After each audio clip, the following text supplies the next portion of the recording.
Welcome to Julian's Journey. I'm really excited to host this. I've known Julian for a while. We've had a chance to work together for a bit, and I've been looking forward to this conversation ever since it was booked.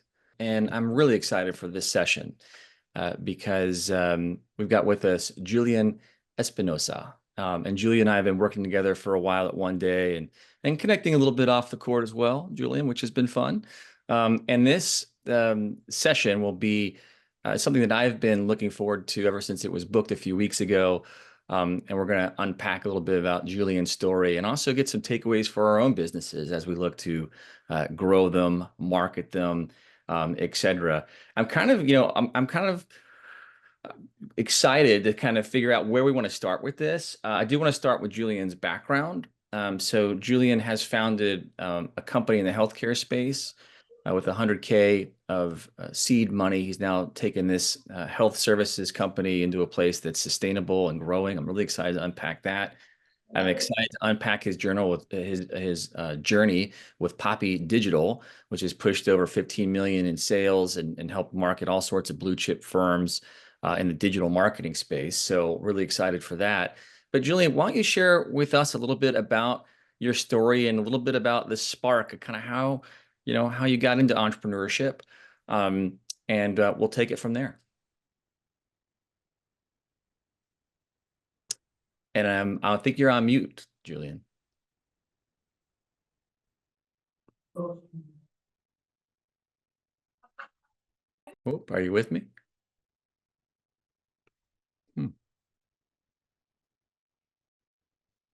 Got a little technical difficulty. We'll reboot that.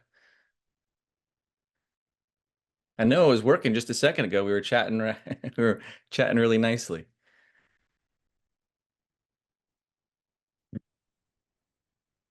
All right. Can you hear me now? Yes, we got you now.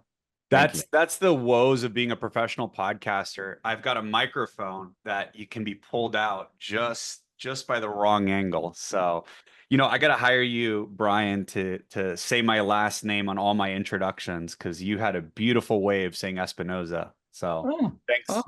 I'll take it. Thanks for that wonderful I'll take the intro. gig. I want to shout out some of my founders here, Brooke, John, Doug. Looking forward to chatting with you guys this week. So thanks for joining here and tuning in. But let me get right to it. So asking how I sort of, what was my trajectory? How did this all work? So this is going to age myself quite a bit. Some of you guys have probably already heard this story before. I started on the internet and really advertising businesses on the internet before we even knew what Google was. And Google didn't have the sophisticated tool set that it has today now. And back then, the only way we really knew how to advertise well was through banner ads. So those little banners that are across the top and down the side, those little pesky little things, those were the only things we used to advertise. So the agency I worked for essentially created those designs. So you fast forwarded through my career, and essentially it follows the trajectory of the internet and how the internet changed. So you think about like marketing before that, we had print, we had we had television, we had radio. There's pretty static means of how to do it, right? You advertise on a commercial, you advertise in between a radio spot. There's really these traditional forms that really didn't change. And what was so interesting was to be at the precipice of all that change. So we were making banner ads one day, then we were trying to get #1 rankings on Google the next day. The day after that, it's now social media. How do we market some of our social media?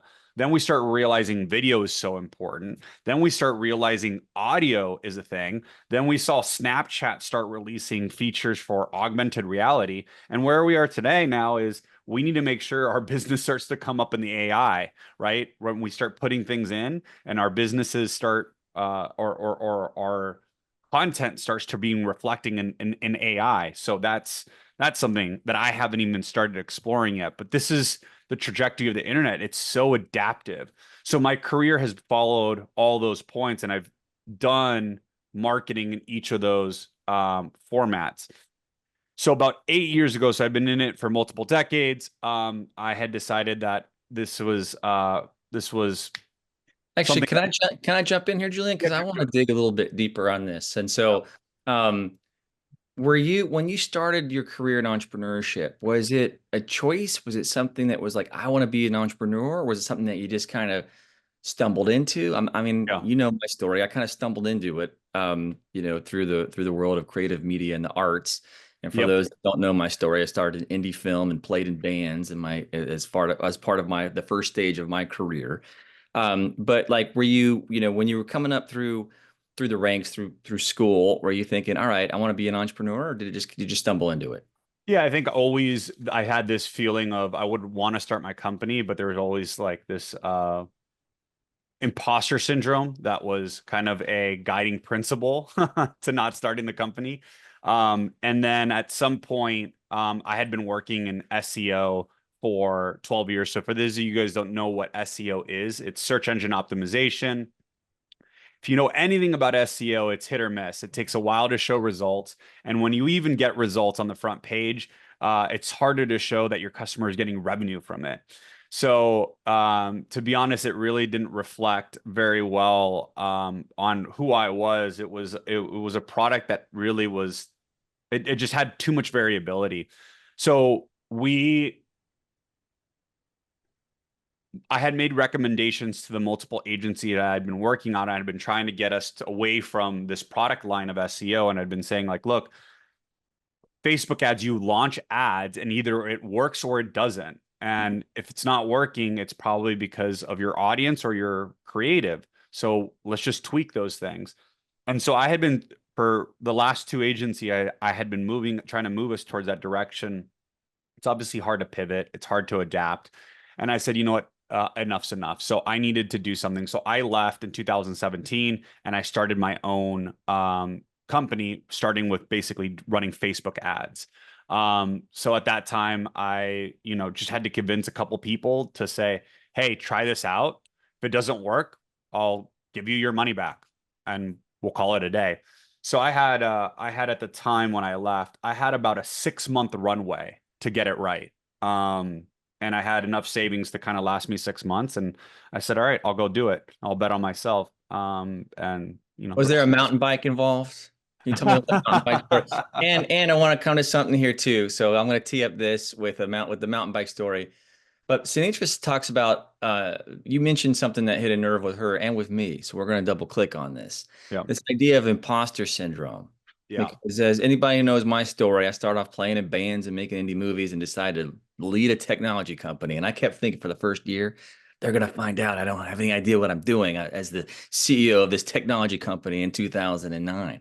But what I did know was the customer, and I was like deeply, deeply engaged with the customer. And that was my superpower at that time. So talk a little bit about this imposter syndrome and tell us a little bit about this um, the infamous mountain biking trip that kind of what I like about this story is that it's kind of like a metaphorical and visceral and very real. So tell me a little bit about that mountain biking. So yeah, the last agency I was at, I actually got laid off from it. And the company had basically shrunk about 50% its revenue. We lost a couple big clients. So that's a whole nother story for thing is don't rely on a couple big clients because then that could shrink your company rather quick overnight. So I was laid off and I remembered the first day when I woke up, I said, okay, I need to find a company. I've got 6 month runway, but I need to put in a daily habit that um, benefits me. So I said, I'm going to ride my bike every day, every morning. I'm going to get up and I'm just going to ride my bike. That's it. First thing, make my bed, open my window, open my curtains, and then immediately get on the bike. That's the commitment I made myself day one when I woke up after the day I was let go. And so by the third day, I was getting halfway up the mountain. I was actually three-quarters of the way up. I get to it and I was just thinking, and it was just a moment to myself. I was thinking, I need to find a company that believes what I believe in. So I believe deeply in the customer, right? I believe really, really deeply that I want to provide a product that really benefits the customer and really doesn't have this high level of margin of like, does it work or does it not work? So that was the first thing. Number two, I needed a company that I wanted at the time to pay my current standard of living. So that was that. And then I had to find it in 6 months. And I didn't want to wait till month 6 to find it. So I had those three variables in my head, and I go, well, it's probably just going to take me too long to find that. Why don't I just start my own? And I was like, okay.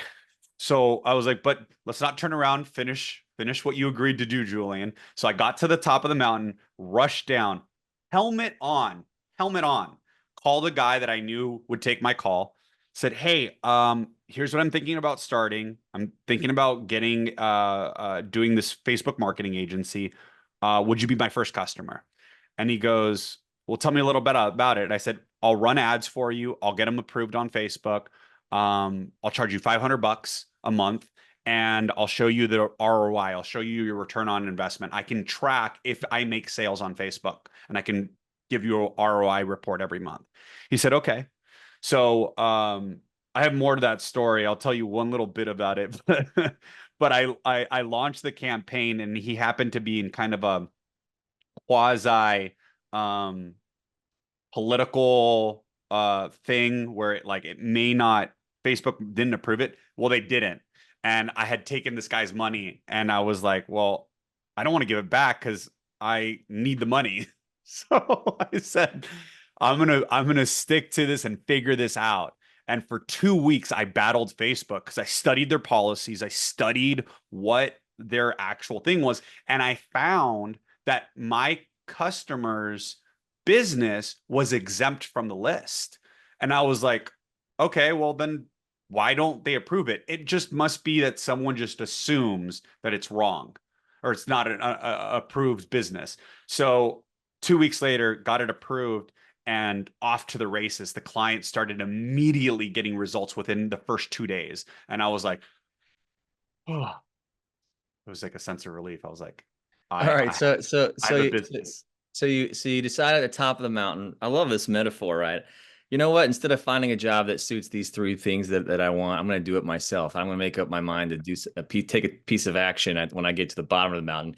I just picture like a Red Bull commercial, like Julian zipping down, jumping, jumping high and all this stuff. I'm picturing like some music going on, and then like he gets to the bottom, does like one of those, Slides, slide in. slides, doesn't even take his helmet off, picks up his phone, maybe in a flip phone. I mean, I don't know what it was. I don't know what era we're in, but I'm picturing like something rugged and cool. And then he gets the client on, closes them there. And then how long was that a client of yours? They're still clients to this day. They're still a client to this day. Very cool. I wasn't sure if they were still a client, but deeply cool. All right, they're still a client to this day because you were able to do your homework, make sure that you were serving the customer, solving their pain points. All Yeah. right, so I wanted to get that story. And I know, Julian, you're having some fun with me. I'm putting you on the spot here on some of these zigs and zags. But we got to keep it spicy. So thanks for playing along. Now let's talk about this imposter syndrome because I felt it. Looks like Sinitris had a little experience with it from time to time. Tell me how you what your experience with it was and how you overcame it or dealing still dealing with it from time to time. A little voice still pops up with me from time to time. So how do you deal with it? Yeah. Yeah, it pops up quite a bit. And you might see that this is going to be pretty consistent in some of my answers because it's just my truth. There's no other answer to it. It's literally what's helped me. And I'm not here to shamelessly plug one day. I'm here to just tell you my truth. My truth is my mentors and it's my circle. That's literally what it is. So that imposter syndrome arises. How does that arise? Well, it arises in, oh, well, Julian, you're not, you haven't been doing this long enough. You probably need a little more experience. That's the simplest, most innocent way that it comes. It literally comes in, yeah, Julian, like, I definitely you're definitely gonna be able to do this one day. But right now you need a little bit more training, you need a little bit more information, you need a little bit more experience before you get there. And I'm like, it sounds reasonable, right? It's not like that bad. Like that thought is not that bad. It's not telling me you're a failure. I'm not getting that. I'm getting it really, really, really nuanced and very subtle. And so I'm like, okay, I'm cool with that. Like I'll take your word conscious. And then you go to your mentor and you go, hey, I'm really excited about this opportunity. I think I'm going to pass on it though, because I think I need a little more experience and so on and so forth. And the other person on the other line, your mentor goes, are you kidding me? Dude, you're perfect for this. And I'm like, what? And like, yeah, you're perfect for this. And I'm like, really? And they're like, yeah, dude, like, look at this, look at this. And they point at several things. And I'm like, oh, okay. All right. Well, if you think so, then I'm just gonna go do it. So that's taken a little bit of time. You got to trust your circle. You've curated your circle for a reason. And my circle has never led me wrong. So I now if my circle says something, I pretty much just listen to it. I go, okay, all right, what's the worst that's gonna happen? You know? So it's really All right. mentors. I want to double click on that. So how'd you build your circle over time and who's in this circle? Yeah, so I'm gonna tell you something that everyone wants to know. And there's not a magic formula to having a mentor. And your best mentors will never really tell you that they're your mentors. And you will never say, "Oh, you're Brian, you're my mentor." Right? Um it it's a friendship that develops. It's people who have done. So like let's just start from the basics. First off, if you want to find a mentor, find someone who's done what you want to do. Let's just start there. That's the most basic piece. So start there. And then once you're there, you have to start a relationship with them. So the best place that I go to is I look at an accomplishment that they accomplished. I look at something that they're talking about, and I follow them. I was just doing this for a person. You call it profiling them. I was just doing it this morning. I'm profiling a particular person that we want to pitch a story to. And I go to his LinkedIn posts. I read his posts. I take the time to understand. I go listen to a podcast of his. And then I start to develop a narrative of what he might find intriguing about my question or her. And so I reach out to them and I simply say, "Hey, I'm really impressed with how you did this. I was wondering what was the precursor to that idea?" Or I ask them something really specific. And or you could simply go, "Hey, I saw that you've done this. I have a question. I'm just launching my company. I'd like to do this. Could you answer a question for me?" And most of the time, people will get on the call with you and just chat. Now, here's the magic for them to become a mentor, because we're talking about one incident, one uh, uh, piece of one session, one piece of advice. How to get them coming back. When you meet someone and they give you advice, take it. Take it and run with it. And here's the magic sauce. When you complete the full loop of their advice, report back. Not to schedule another session, just report back. Hey, I took your advice that you gave me 3 weeks ago, and I'm not going to lie, that was probably the best piece of advice I've ever gotten. Here's what's happened. That creates a positive feedback loop to this person that you've just met. And as soon as you have that, then the next time you have a thing, you prompt them again and say, "Hey, I'd like to take a few minutes, or can I take a few minutes of your time? The advice you gave me last time super helped me." And then you just build that relationship. And most of these people eventually they become my friends. They become people I text.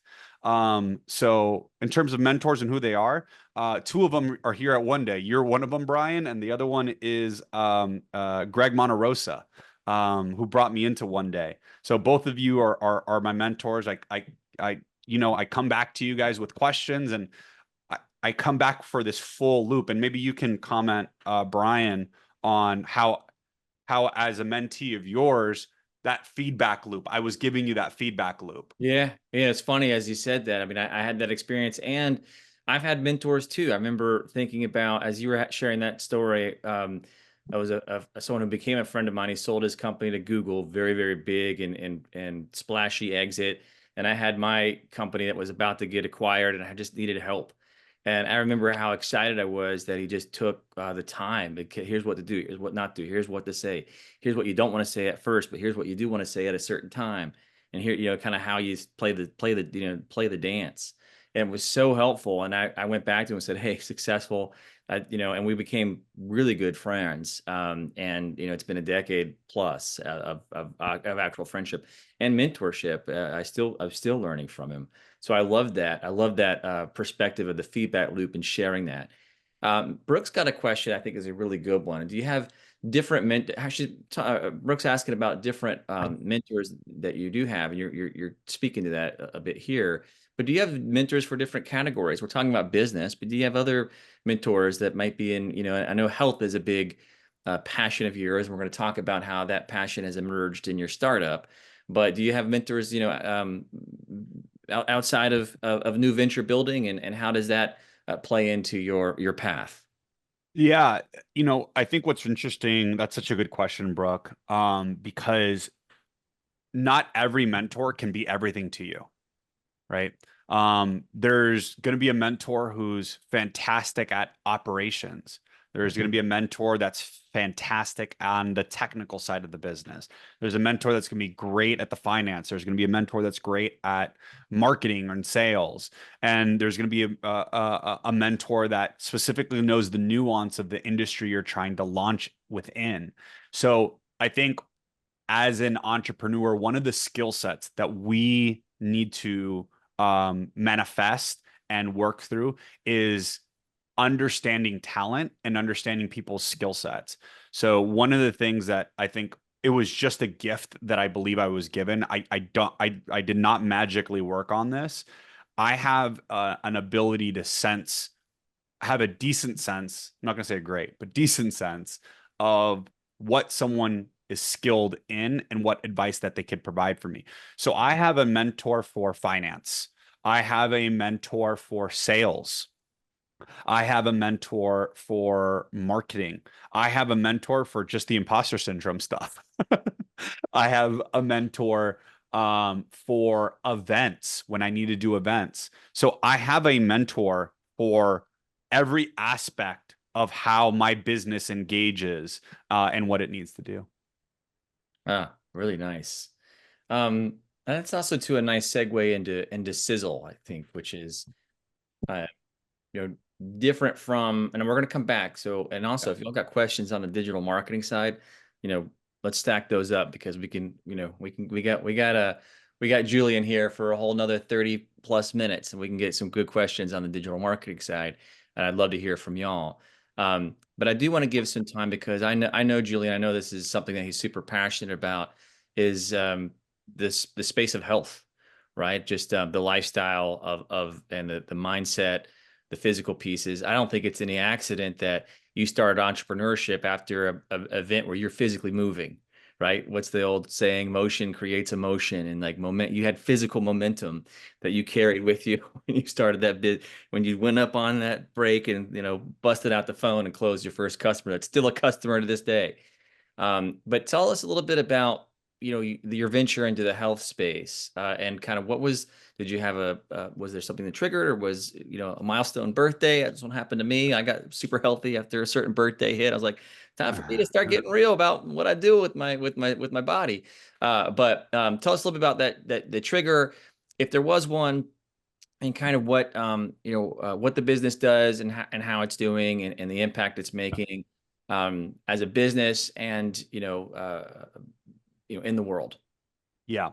I think where I want to start with, Brian, and it sounds like this probably is consistent with you as well, is um, as an entrepreneur, it's you.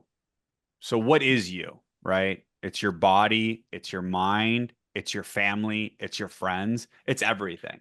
So if you think about entrepreneurship in that way, it extends on how well you execute your business decisions and how well you execute and how validated these business ideas are. It extends to all aspects. And so I think the biggest unlock for me as a founder was my health. So I say to this to all founders out there that are listening to this, um, your health is if you are using the excuse that your business is really critical right now and you can't go do that exercise, that run, that gym, you're just lying to yourself because that gym session, that weight room session, that bicycle ride, whatever, that swim session, that's going to pay dividends for your business. You have to prioritize it. You might think your business is on fire. You might think your business is needing every bit of your attention, but your body is such an important piece of that, and you have to treat it right. Because if you treat it right, then it's going to treat you well when you really need it. And that also extends to your family, your friends. You have to find some balance. And that's what's unlocked a lot. So let me tell you the precipice of this. So 8 out of the 10 leading causes of death here in the United States are preventable by nutrition and lifestyle change. And if you look at the healthcare system in the United States, doctors aren't trained to help you with nutrition and lifestyle change. For those that are listening to this podcast format, I'm highlighting a pill bottle, so you can hopefully hear that. That's what they're trained to do. The only healthcare provider in the ecosystem that gets formal training, that this type of formal training with nutrition and lifestyle change, is a registered dietitian. So I started this because a dietitian saved my life. I was going down a pretty bad path, a path that would have maybe led me to a colostomy bag for the rest of my life. And so they saved my life. And after a while, I started just asking a lot of questions to her. And I said, we all know we need to drink better. We need to eat better. We need to have plenty of sleep, exercise regularly. So if we already know all this and all this information is out there, what's going on? And it's because making any change is difficult and it doesn't happen overnight. Changing your lifestyle habit is not simple. It's like I might be saying these simple words as treat your body well, spend more time with your family, get out with your friends, go see some sunlight, drink some more water, get some more sleep. That is so much harder than just what I just said. It is very challenging how that applies into your business every day. And I know we've got a couple founders on here. Shout out to Doug. I know Doug and I are both preparing for a half marathon. Maybe we can meet up one day. My this founder here, Doug, that I'm telling you guys about, that's on this call with us. Doug really commits to his run every single day. And that's what I've had to realize is like, how do I incorporate that in my life? So what a dietitian does is helps you make these transition from micro changes that lead to better health over time. And so when I realized that, all these chronic diseases are all rooted in these daily habits, I was like, something's got to be done. So we built a technology to help track these habits that give your dietitian the tools they need in order to help you make those changes over time. Awesome. Awesome. Well, we've got some questions in the chat, so I'm going to throttle back and forth a little bit, but I want to keep the focus on Sizzle for now. So, what does it do? Who is the customer? How did you get it into the marketplace? I mean, this is it sounds like you started very lean. I know you have a passion for customers. That's obvious. The second you came down the mountain and called your customer and got it to happen, moved. It's kind of like you came down from a mountain and you also moved mountains for him, right? Which is why he's still a customer. Um, how did you start it? Like, what was the first thing that you did, second thing that you did? Walk us through at a high level, kind of how you moved this from an ideation to like a business that's self-sustaining now. Yeah, it was really interesting. My business partner had already been running the company for about a year and a half. And we were always counseling each other. I was helping him with some strategies. I wasn't part of the company at the time. And he had found a transition from what was a meal planning app to eventually a food sensitivity app. So there's been a huge rise in people having food insensitivities and how to make meals around them and how to build new recipes. And so he was exploring all that. And then we one day had sort of similar stories that round down the same parallel where we both saw dietitians and they both saved our life. And I said, well, why don't you just build the tech for them? And he goes, oh, that's a great idea. So for about 3 months, he was like, not able to really execute on that idea because he didn't know how to get a hold of dietitians. And I said, one day I called him, I was driving back home from LA, and I said, he told me that he's like, yeah, man, I just haven't done it yet. I've been struggling. I want to do it. I said, well, what if I just join you and I help you? And he goes, okay. And I said to him, all right, I don't want any equity. I don't want anything. Let me just do this for 6 months and let's see what happens. So after 6 months, it was pretty evident that I was going to be part of the company. But let me give you the question you really asked. How did I start this? So yeah, you start obviously I started with my dietitian and I asked her, "Hey, can I have a little bit of your time?" And she said, sure. So we had a session, and then we started doing just really customer discovery and just understanding their pain points. So then one dietitian led to the next one. So I started using LinkedIn to start reaching out to these other dietitians. And Eventually, so I realized basically, you were just asking them questions about what challenges they were having, what the issues they were having, and basically running the playbook. absolutely, absolutely. Running the one day playbook is just asking them. What I did though was I was having trouble getting many of them to talk to me at once.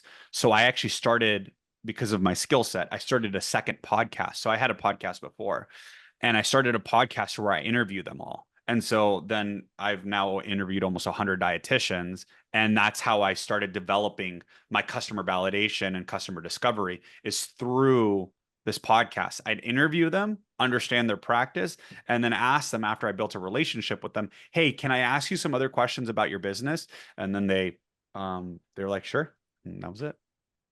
Awesome. Well, I'm going to go to double click on another question here from Brooke. Great questions, Brooke, by the way. Keep them up. Shout out for Brooke. She's an amazing founder at One Day. Um, Brooke is asking, what other things do you still do each day to keep you focused on your work and life, like the bike ride that you focused on? That's a really nice question. Yeah. Yeah, that's such a good one, Brooke. Recently in the last, I would say in the last quarter, I really fell off the wagon on it. I really was struggling to prioritize myself. And a couple of life things happened, passing of a grandparent, a couple different things passed. And it'd been really prevalent in my head. I need to get back to my taking care of myself. So about 3 weeks ago, I started running again. And I started, and the thing is, it's like this on off and on stuff really sucks. It's like, shoot, I haven't ran in like 3 months and now I got to start again. So I remember the most important thing, and this is me as a most of us are that are entrepreneurs or should be probably share really common characteristics. We're all competitive and we're all competitive with ourselves. So you're going to compete with the last version of myself, my half marathon version of myself versus a person who's now not ran for 3 months. And I always am like, if I don't run to the same level as I did previously, I'm not going to feel accomplished. And that's there's a little bit of self-sabotage right there. So you're self-sabotaging yourself. It's like you haven't ran in 3 months. How can you expect to run at the level that you ran before? And that's the thing that prevents me from running. Is like I know I'm not going to be able to beat that time or maintain that time. So I'm going to not run, right? Because I'm not going to be able to do that. And then when I go and run, I try to run so hard to meet that time. I'm so exhausted. It takes so much out of me that I'm so tired for the next day. So the accomplishment is not the time. It's not beating yourself. It's just getting out there. And I Oof. have to remind myself all the time, just get out there. And over time, and like it's now been 3 weeks, I am now within almost, I'd say I'm probably within 30 seconds of my half marathon shape. And that's only been 3 weeks. So That's awesome. I think there's a lot to be said for just showing up consistently or yes. just showing up when celebrate every time you show up and then doing it consistently. If is really the key. Also want to give a shout out to Doug. He ran his half marathon yesterday and he's here with us. He It's awesome. looks unfazed. It looks like just another Monday for Doug, hey, half marathon yesterday, no biggie. Very, very cool. And this idea of just showing up, you know, it made me think of another very similar story, Julian, and my condolences for your, losing a grandparent this year. It's I lost my last grandparent a few years ago, and it's weird, to not have any more. I don't have any more grandparents, and it's an odd thing, sad thing. I really miss them. And there was a lady in my yoga class. She's probably in her, maybe late 70s, and she does yoga better than I do, right? So I'm sitting next to her. I'm like sweating and grunting and trying to move around. And her name is Ruthie, and she's super fun. She drives like an old vintage Mini Cooper, and she wears Chuck Taylors, and she listens to the Ramones. I mean, she's like just super fun, like a super fun lady. So I was asking her because I was like, well, she obviously knows like the path, right? Like she's just so vibrant and so fun. Oh, I saw her at a skate park. They serve like taco trucks, and I just saw her there, and I was like, "What are you doing here?" She's like, "These tacos are awesome. Plus, like, I love all the music and all the energy. I get to watch the kids skateboard." And I was like, "Awesome!" Right? I just would run into her, like, I was taking my kids to the skate park, and there's Ruthie just hanging out, having tacos. Um, so I asked her, I was like, "Well, what style of yoga do you do? I mean, and who's your favorite teachers? And like, what is it? What's what are the tips and tricks to like doing this and that?" And she's like, I don't care who's teaching. I just go. I don't care. I don't care what kind of class it is. If it's easy, if it's hard, if it's medium, like I just go every day. Like whoever's teaching, whenever I can come, that's when I do it. I was like, oh, so it's no, but you don't have a certain style or, because I was like trying to, again, getting into the nitty gritty. And she's like, no, I don't even look. I don't even care about what the style is. I don't even care who's teaching. If it fits my schedule, I go that day. It's like, oh, all right, maybe I'm overthinking this a little bit. So I love that you said just showing up because that's kind of what Ruthie was telling me as I was bugging her after a yoga class. Brooke wants to know, where are your podcasts? So maybe we can drop those in the Yeah, I'll chat. drop them in there.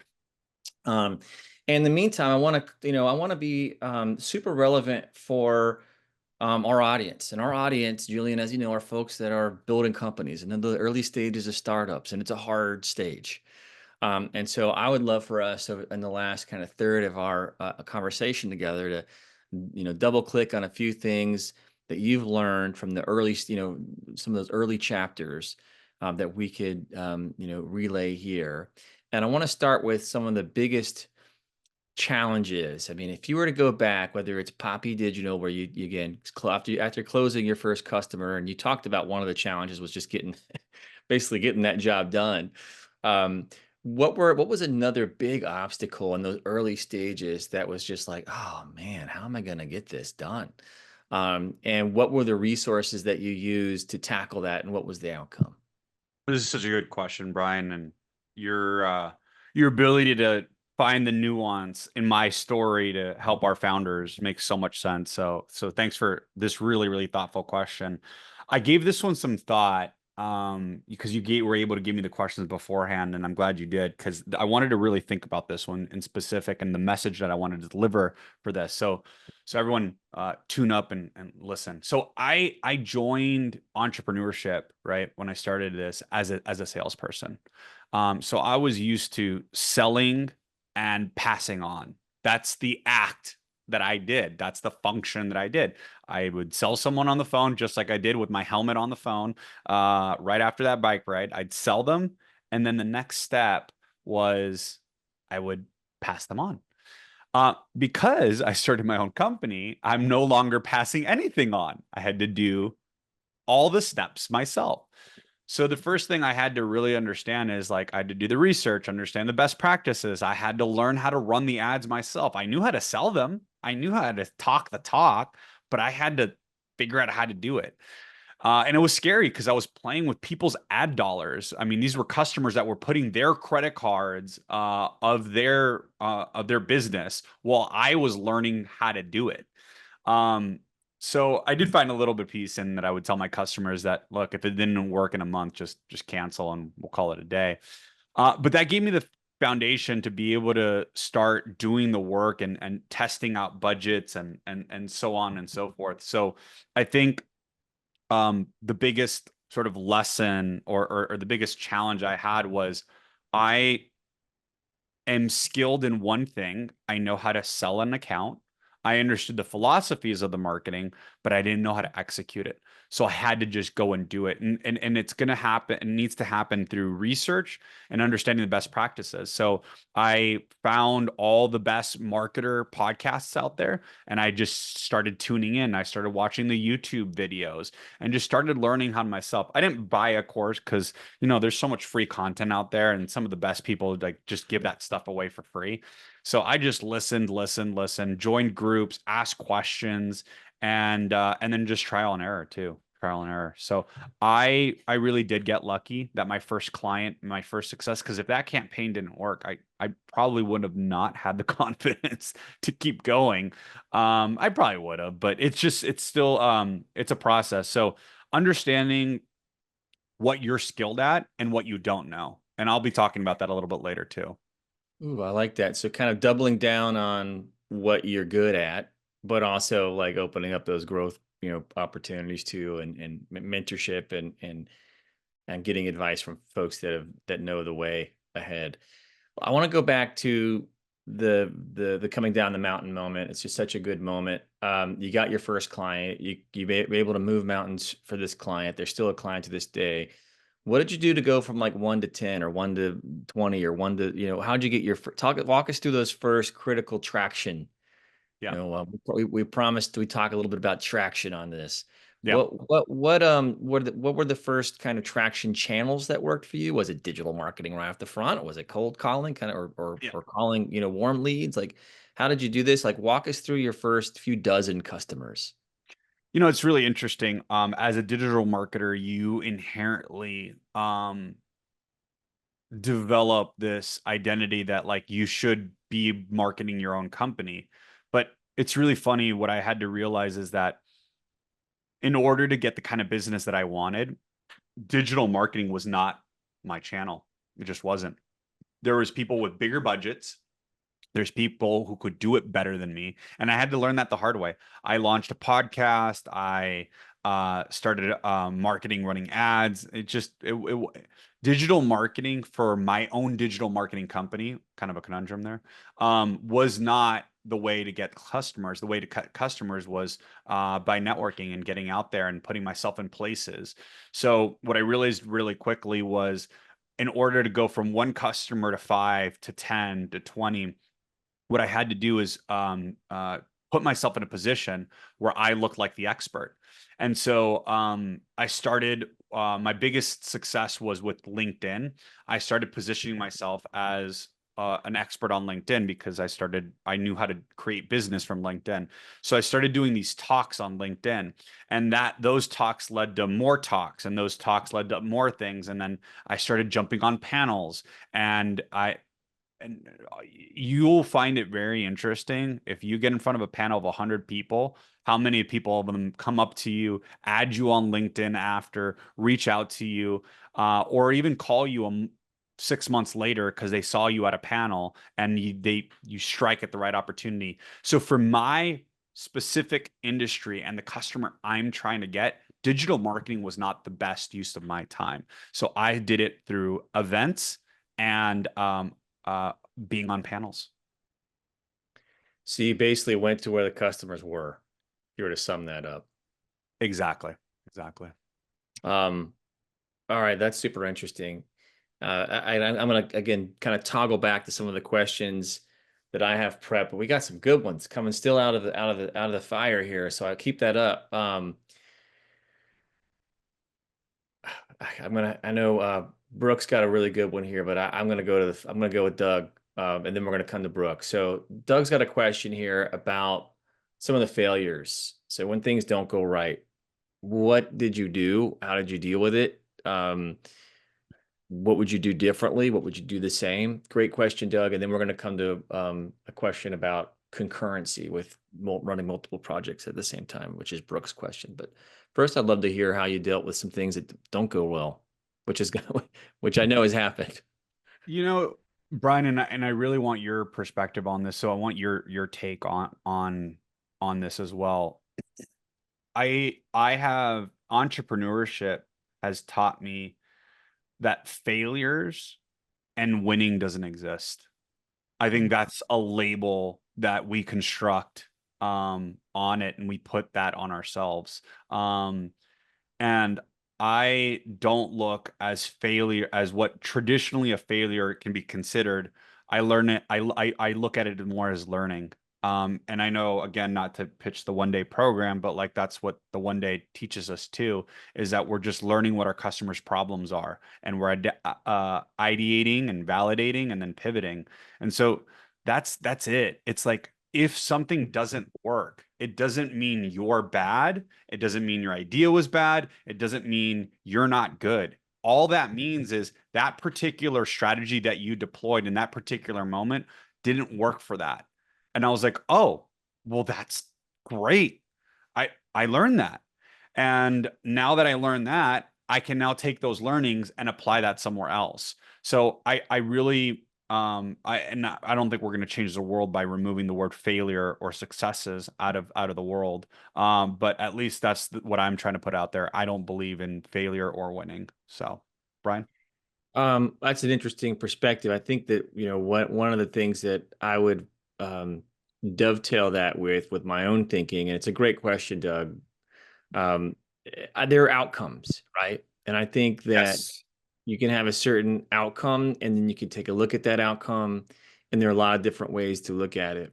After a modest success with an exit with Rocket Hub, part of what I did with a lot of founders out of the New York City area is when they had to like wind down their companies for various reasons, I would go out and grab a cup of coffee with them, an adult beverage at the bar with them, whatever it might be. And I would talk to them about the idea of like, hey, this is just an outcome. This is just like one thing that happened, one way that this could have went. That doesn't mean to exactly as Julian is saying, it doesn't mean you were wrong. You tried an experiment. It didn't work as a business. But I also want you to take a look at what you did do. And so we take a look at some of the impact. Um, and I have one person that still reaches out to me. We had a conversation about 10 years ago again, at a pub in Long Island City, Queens, after he wound down his company. And I said, yeah, but look at all the cool stuff you did. It's like, look, there's so many ways that you can measure, quote, success, to your point, Julian. It's like, number one, you had a tremendous amount of impact. Look at all the social good that you did with your product, with the networking, with the teams that you built, with the teams that you grew. Look at the folks that followed you and all the things that they developed, all the skills that they learned, all the skills that you've learned. And at that time, I was working as an entrepreneur in residence at City Ventures, and I said, I'd love for you to come in and talk about some of the stuff that you learned, because the stuff that you learned was incredible. The reason was we shared an investor, so the investor on my company, you know, was remotely happy. The same investor was not, as happy. Actually, he was fine, to be fair. But had a different outcome with this other gentleman's company. And what I found was I brought in my friend and colleague, and he did some conversations on some of the learnings that he found with a very interesting business that just didn't work. He caught the ears and eyes of some leadership at City Ventures, came in as an entrepreneur in residence.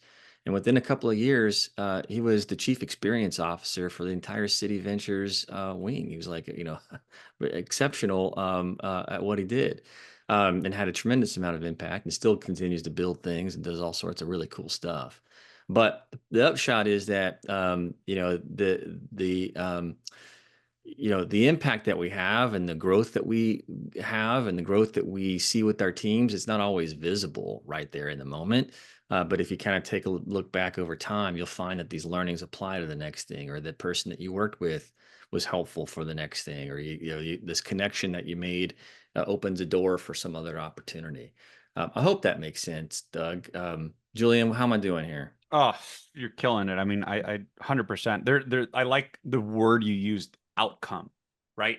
That removes literally, it gets down to the core of what it is. It's an outcome. It's not a success and it's not a failure. It's just an outcome. So I think that's a great format and great framework to think about it. Awesome. Well, let me see if we got any more questions. Oh, yes, Brooke, promised you. This idea of, and boy, time is trucking. So if we got any more questions, y'all drop them in the chat.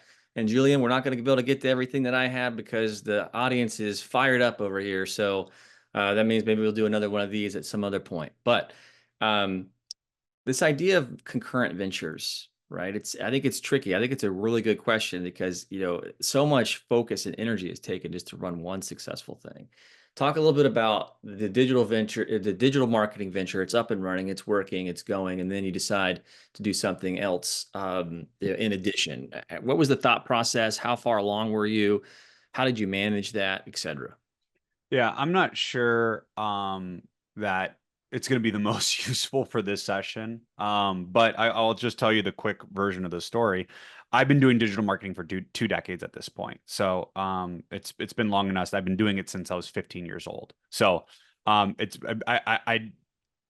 it's hit all aspects of my life, right? Becoming an adult, becoming a man, and all the different parts of my life.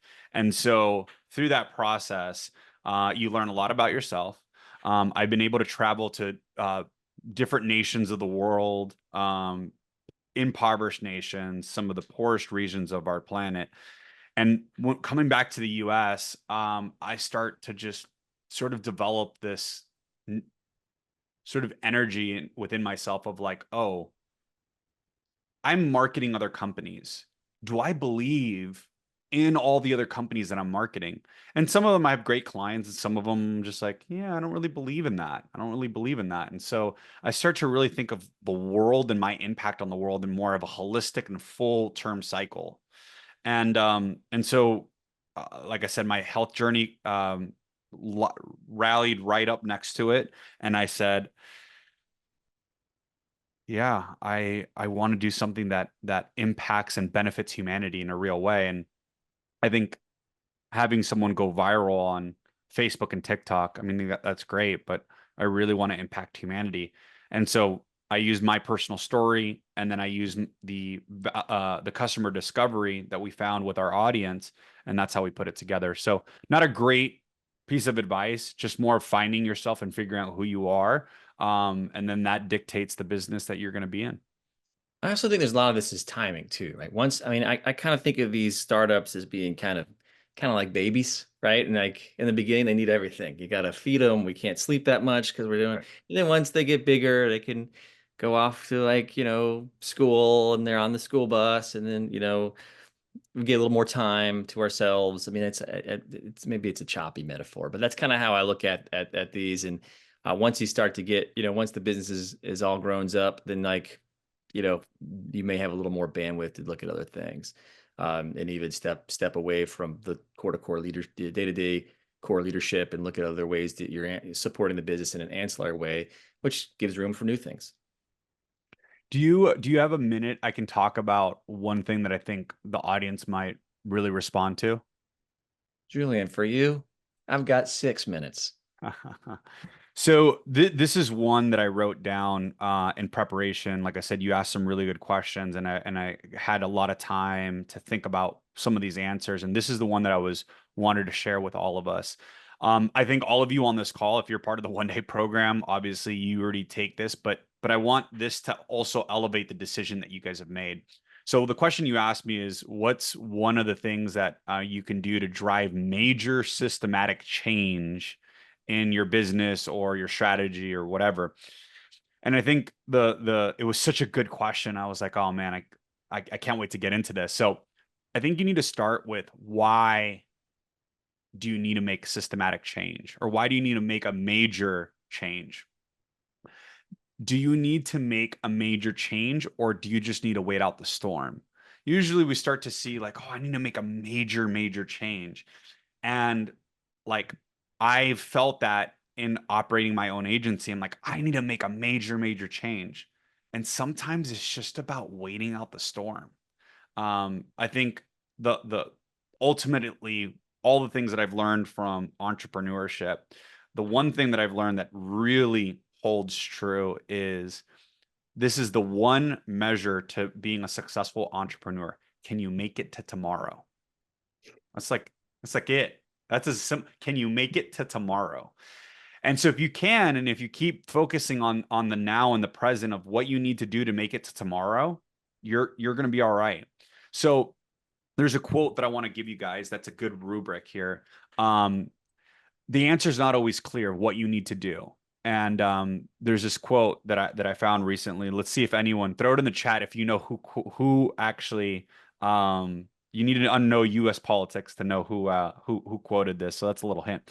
There are known knowns, the things that we already know. There are known unknowns. There are things that we know that we don't know. And then there's unknown unknowns, the ones that we have no idea about. And so when you think about that, you're like, well, I wonder what I don't know that I have no idea is even out there. What's the scary cave beyond the horizon that I didn't even know there was a cave on the other side? What's that huge roadblock that's on the other side of the horizon that I don't even know is there? You start to kind of think about that, like what what it's going to come down to the business, and like what are those things? And I think, again, not to shamelessly plug here one day, but it all comes back to mentorship.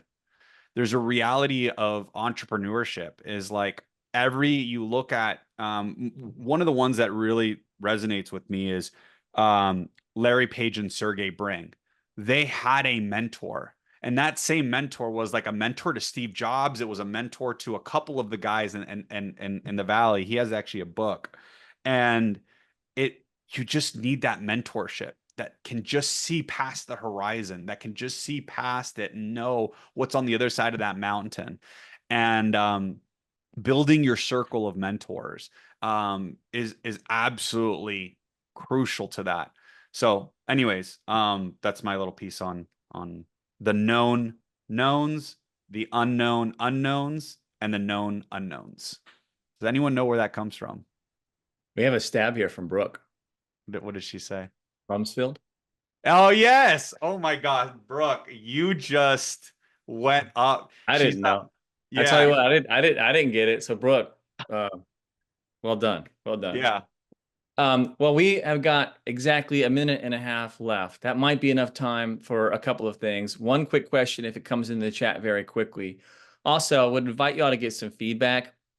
As I like to say on these sessions, this is your program.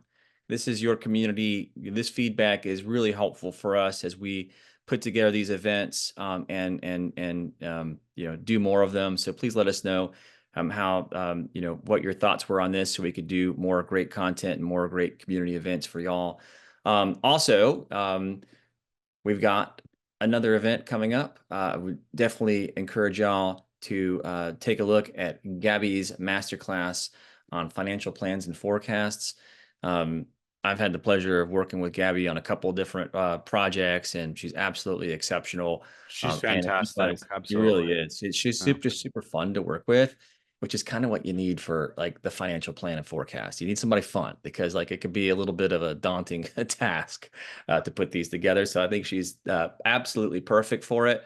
And with that in mind, I know I don't see any more questions coming in. So I want to just thank Julian. I want to give a round of applause for a really deep conversation that I found incredibly thought-provoking. And I also want to thank all of y'all joining from, we got Doug from across the pond. We got folks dialing in from all over the world. And we appreciate all of y'all joining and participating in this session and asking thoughtful questions. Looking forward to staying in touch, and looking forward to seeing more of these events happen. So please do stay in touch. Oh, Julian, if someone wants to reach you, can they connect with you on LinkedIn or Slack? What's the best way to do that? Let's do LinkedIn is great, but a lot of the people are on my squad, so you know how to get a hold of me already, guys. Thank you so much, Brian. You are a fantastic host. Huge shout out to One Day Juan, who puts all these things together. Wouldn't be Great. possible without him. And Brian, it's always an honor to be doing a little session with you. All Can right. I, hey, what's up? I'm Diesel. Hey, Diesel. I You don't were want you were the first one in. So yes, you get it. You get it. Did you have a question? I wanted to talk a little bit on the topic that Brooke asked and we like brushed over a little bit.